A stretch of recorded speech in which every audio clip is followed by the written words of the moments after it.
ಆತ್ಮೀಯರೇ, ಹೇಗಿದ್ದೀರಾ ನೀವೆಲ್ಲರೂ? ನಾನು ನಿಮ್ಮ ಅಬ್ಬು ರಾಜಿ ಸವಣೂರು. ಇವತ್ತು ನಿಮ್ಮ ಮುಂದೆ ಇಡುತ್ತಿರುವ ವಿಷಯ ಕೇಳಿದರೆ ಇಡೀ ಮಾನವ ಕುಲವೇ ಒಂದು ಕ್ಷಣ ಸ್ತಬ್ಧವಾಗುತ್ತದೆ. ಇದು ಕೇವಲ ಸುದ್ದಿಯಲ್ಲ, ಇದು ಮರಣದ ದವಡೆಯಲ್ಲೂ ಮಮತೆ ತೋರಿದ ಒಬ್ಬ ಮಹಾನ್ ತಾಯಿಯ ಬಲಿದಾನದ ಘಟನೆ. ಬೆಂಗಳೂರಿನ ಬನಶಂಕರಿಯಿಂದ ಚಿಕ್ಕಬಳ್ಳಾಪುರದ ಮುರುಘಮಲ್ಲ ದರ್ಗಾಕ್ಕೆ ತನ್ನ ಕುಟುಂಬದ ಜೊತೆ ಪ್ರಾರ್ಥನೆ ಸಲ್ಲಿಸಲು ಬಂದಿದ್ದರು 24 ವರ್ಷದ ತಬಸ್ಸುಮ್ ಖಾನ್. ಹಸಿರು ತುಂಬಿದ ಆ ಕೆರೆಯ ದಡದಲ್ಲಿ ಬಟ್ಟೆ ತರಲು ಹೋದಾಗ ಆಕೆಯ ಪುಟ್ಟ ಮಕ್ಕಳು ಆಟವಾಡುತ್ತಾ ಆಕಸ್ಮಿಕವಾಗಿ ನೀರಿನ ಸೆಳೆತಕ್ಕೆ ಸಿಲುಕಿ ಬಿಡುತ್ತಾರೆ. ಬಂಧುಗಳೇ, ಆ ಪುಟ್ಟ ಕಂದಮ್ಮಗಳು ಅಮ್ಮ ಬದುಕಿಸು ಅಂತ ಕಿರುಚುತ್ತಾ ನೀರಲ್ಲಿ ಮುಳುಗುತ್ತಿದ್ದಾಗ ಆ ತಾಯಿಯ ಸ್ಥಿತಿ ಏನಾಗಿರಬೇಡ. ತಬಸ್ಸುಮ್ ಖಾನ್ ಅವರಿಗೆ ಈಜಲು ಬರುತ್ತಾ ಇರಲಿಲ್ಲ. ತನಗೆ ಈಜು ಬರಲ್ಲ ಅಂತ ಅವರಿಗೆ ಚೆನ್ನಾಗಿ ಗೊತ್ತಿತ್ತು. ಆದರೂ ಅವರು ಒಂದು ಕ್ಷಣವೂ ಹಿಂದೆ ಮುಂದೆ ಯೋಚನೆ ಮಾಡಲಿಲ್ಲ. ತನ್ನ ಪ್ರಾಣ ಹೋದರೂ ಪರವಾಗಿಲ್ಲ, ನನ್ನ ಕರುಳ ಕುಡಿಗಳು ಬದುಕಲಿ ಅಂತ ಆ ರಕ್ಕಸ ಕೆರೆಗೆ ಧುಮುಕುತ್ತಾರೆ. ಬಂಧುಗಳೇ, ಇಸ್ಲಾಂ ಹೇಳುತ್ತದೆ ತಾಯಿಯ ಪಾದದಡಿ ಸ್ವರ್ಗವಿದೆ ಅಂತ. ಆದರೆ ಆ ಸ್ವರ್ಗ ಇಷ್ಟು ಬೇಗ ತಬಸ್ಸುಮ್ ಅವರನ್ನು ಕರೆಯುತ್ತದೆ ಅಂತ ಯಾರೂ ಅಂದುಕೊಂಡ ಇರಲಿಲ್ಲ. ನೀರಿನ ಅಲೆಗಳ ಜೊತೆ ಹೋರಾಡಿ ತನ್ನ ಉಸಿರನ್ನು ಪಣಕ್ಕಿಟ್ಟು ಮಕ್ಕಳನ್ನು ದಡಕ್ಕೆ ತಳ್ಳುವಲ್ಲಿ ಆ ತಾಯಿ ಯಶಸ್ವಿಯಾಗುತ್ತಾರೆ. ಮಕ್ಕಳು ದಡ ಸೇರುತ್ತಾರೆ, ಹೊಸ ಉಸಿರು ಪಡೆಯುತ್ತಾರೆ. ಆದರೆ ಅಯ್ಯೋ ವಿಧಿಯೇ, ಆ ಮಕ್ಕಳನ್ನು ಉಳಿಸಲು ತನ್ನ ಶಕ್ತಿಯನ್ನೆಲ್ಲ ವ್ಯಯಿಸಿದ ತಬಸ್ಸುಮ್ ಖಾನ್ ಅವರು ಮಾತ್ರ ದಡಕ್ಕೆ ಬರಲಾಗದೆ ಆ ಕೆರೆಯ ಮೌನದಲ್ಲಿ ಲೀನವಾಗಿ ಬಿಡುತ್ತಾರೆ. ಯೋಚನೆ ಮಾಡಿ, ಆ ಮಕ್ಕಳು ದಡದಲ್ಲಿ ನಿಂತು ಅಮ್ಮ ಅಂತ ಕಿರುಚುತ್ತಿದ್ದಾರೆ, ಆದರೆ ಅಮ್ಮ ಕೆರೆಯ ಆಳದಲ್ಲಿ ಕಣ್ಮರೆಯಾಗುತ್ತಿದ್ದಾರೆ.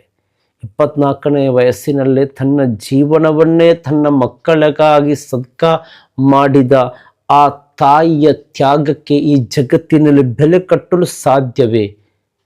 ಆ ಪವಿತ್ರ ದರ್ಗದ ಮಣ್ಣಿನಲ್ಲಿ ಇವತ್ತು ಒಂದು ಸುಂದರ ಸಂಸಾರ ಚೂರಾಗಿದೆ.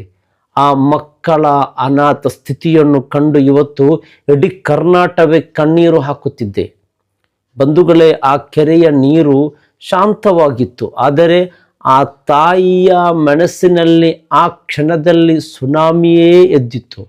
ತಬಸ್ಸುಮ್ ಅವರಿಗೆ ಈಜು ಬರ್ತಾ ಇರಲಿಲ್ಲ, ಅದು ಅವರಿಗೆ ಗೊತ್ತು.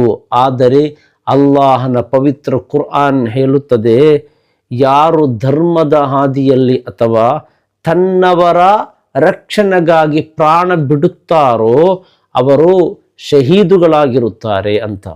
ಇವತ್ತು ಆ 24 ವರ್ಷದ ತಬಸ್ಸುಮ್ ಖಾನ್ ತನ್ನ ಕರುಳ ಕುಡಿಗಳಿಗಾಗಿ ನಡೆದ ಆ ಹೋರಾಟವಿದೆಯಲ್ಲ, ಅದು ಅಪ್ಪಟ ಶಹಾದತ್. ಮಕ್ಕಳು ನೀರಿನಲ್ಲಿ ಕೈಕಾಲು ಬಡಿಯುತ್ತಾ ಉಸಿರುಗಟ್ಟುತ್ತಿದ್ದಾಗ ತಬಸ್ಸುಮ್ ಆಳವಾದ ಕೆರೆಗೆ ಜಿಗಿಯುತ್ತಾರೆ. ನೀರು ಅವರ ಶ್ವಾಸಕೋಶವನ್ನು ತುಂಬುತ್ತಿದ್ದರೂ ಅವರ ಕೈಗಳು ಮಾತ್ರ ಮಕ್ಕಳನ್ನು ದಡದ ಕಡೆಗೆ ತಳ್ಳುತ್ತಿದ್ದವು. ಮಕ್ಕಳು ದಡ ಸೇರಿದವು, ಆ ಪುಟ್ಟ ಮಕ್ಕಳು ಸುರಕ್ಷಿತವಾಗಿ ಉಸಿರಾಡಿದವು.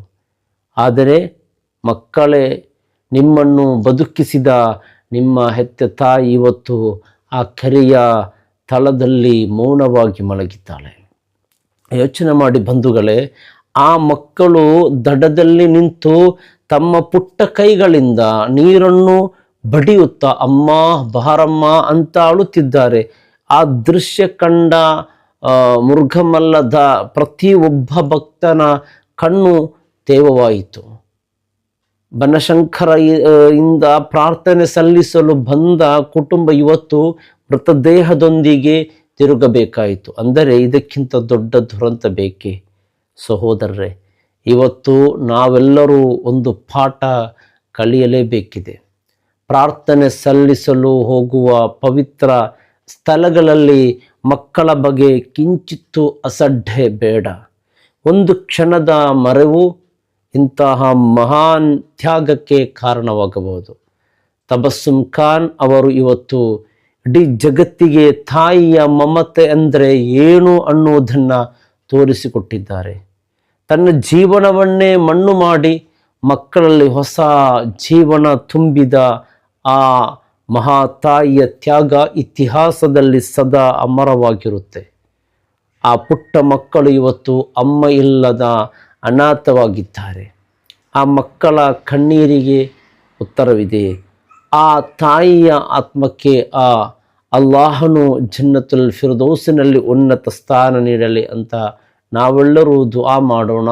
ಬಂಧುಗಳೇ, ಮಯ್ಯತ್ ಮೃತದೇಹ ಸಿಕ್ಕಿದಾಗ ಆ 24 ವರ್ಷದ ತಾಯಿಯ ಮುಖದಲ್ಲಿ ಆ ಶಾಂತಿ ಇದೆಯಲ್ಲ, ಅದು ಅಲ್ಲಾಹನಿಗೆ ಗೊತ್ತು. ತನ್ನ ಮಕ್ಕಳನ್ನು ಬದುಕಿಸಿದೆ ಎನ್ನುವ ಸಮಾಧಾನ ಆ ಮುಖದಲ್ಲಿತ್ತು. ಬೆಂಗಳೂರಿನ ಬನಶಂಕರಿಯ ಆ ಪುಟ್ಟ ಮನೆ ಇವತ್ತು ಕತ್ತಲಲ್ಲಿ ಮುಳುಗಿದೆ. ಆ 2 ಕಂದಮ್ಮಗಳು ಇವತ್ತು ಮನೆ ತುಂಬ ತಮ್ಮ ಅಮ್ಮನನ್ನು ಹುಡುಕುತ್ತಿವೆ. ಆ ಮಕ್ಕಳಿಗೆ ಇನ್ನೂ ಗೊತ್ತಿಲ್ಲ ತಾವು ಉಸಿರಾಡುತ್ತಿರುವ ಪ್ರತಿ ಕ್ಷಣವೂ ತಮ್ಮ ತಾಯಿಯ ಮರಣದ ಭಿಕ್ಷೆ ಎಂದು. ಯೋಚನೆ ಮಾಡಿ ಸಹೋದರರೇ, ಇವತ್ತು ಸಮಾಜದಲ್ಲಿ 100 ಸಂಬಂಧಗಳಿವೆ, ಆದರೆ ತಾಯಿಯ ಮಮತೆಗೆ ಸರಿಸಾಟಿ ಯಾವುದೂ ಇಲ್ಲ. ಅಲ್ಲಾಹನು ಕುರ್ಆನಲ್ಲಿ ಹೇಳುತ್ತಾನೆ, ತನ್ನವರನ್ನು ರಕ್ಷಿಸುವ ಹಾದಿಯಲ್ಲಿ ಪ್ರಾಣ ಹೋದರೆ ಅದು ಅತಿ ದೊಡ್ಡ ಬಲಿದಾನ ಎಂದು. ತಬಸ್ಸುಮ್ ಖಾನ್ ಇವತ್ತು ಮಣ್ಣಾಗಿದ್ದರೂ ಆಕೆಯ ತ್ಯಾಗ ಇತಿಹಾಸದಲ್ಲಿ ಜೀವಂತವಾಗಿರುತ್ತದೆ. ಬಂಧುಗಳೇ, ಅಬು ರಾಜಿ ಇವತ್ತು ಕಳಕಳಿಯಿಂದ ಕೇಳಿಕೊಳ್ಳುವುದು ಇಷ್ಟೇ: ದರ್ಗಕ್ಕೆ ಹೋಗೋಣ, ಮಸೀದಿಗೆ ಹೋಗೋಣ, ಪ್ರಾರ್ಥನೆ ಸಲ್ಲಿಸೋಣ, ಆದರೆ ಅಲ್ಲೇ ಪಕ್ಕದಲ್ಲಿರುವ ಕೆರೆ ಅಥವಾ ಹಳ್ಳಗಳ ಬಗ್ಗೆ ಕಿಂಚಿತ್ತೂ ಅಸಡ್ಡಬೇಡ. ಇವತ್ತು ಒಂದು ಸುಂದರ ಸಂಸಾರ ಚೂರಾಗಿದೆ. ಆ ಮಕ್ಕಳ ಅನಾಥ ಸ್ಥಿತಿಗೆ ನಮ್ಮ ಒಂದು ಕ್ಷಣದ ಮರೆವು ಕಾರಣವಾಗಬಾರದು. ತಬಸ್ಸುಮ್ ಖಾನ್ ಅವರು ತನ್ನ 24ನೇ ವಯಸ್ಸಿನಲ್ಲೇ ಈ ಲೋಕಕ್ಕೆ ಒಂದು ದೊಡ್ಡ ಸಂದೇಶ ನೀಡಿದ್ದಾರೆ. ಪ್ರೀತಿ ಎಂದರೆ ಪಡೆಯುವುದಲ್ಲ, ಪ್ರೀತಿ ಎಂದರೆ ತನ್ನವರ ರಕ್ಷಣೆಗಾಗಿ ತನ್ನನ್ನೇ ಅರ್ಪಿಸಿಕೊಳ್ಳುವುದು. ಆ ಪವಿತ್ರ ತಾಯಿಯ ಆತ್ಮಕ್ಕೆ ಅಲ್ಲಾಹನು ಜನ್ನತುಲ್ ಫಿರ್ದೌಸ್ ನೀಡಲಿ. ಆ ಮಕ್ಕಳಿಗೆ ಅವರ ತಾಯಿಯಷ್ಟೇ ದೊಡ್ಡ ಶಕ್ತಿ ಮತ್ತು ನೆರಳು ಸಿಗುವಂತಾಗಲಿ. ಈ ವಿಡಿಯೋವನ್ನು ಪ್ರತಿಯೊಬ್ಬರಿಗೂ ತಲುಪಿಸಿ. ಇದು ಆ ತಾಯಿಗೆ ನಾವು ಸಲ್ಲಿಸುವ ದೊಡ್ಡ ಗೌರವ. ಸತ್ಯದ ವಿಶ್ಲೇಷಣೆಗಾಗಿ ನೋಡ್ತಾ ಇರಿ ಅಬು ರಾಜಿ ಟಾಕ್ಸ್. ಅಸ್ಸಲಾಮು ಅಲೈಕುಂ ವರಹಮತುಲ್ಲಾಹಿ ವಬರಕಾತು.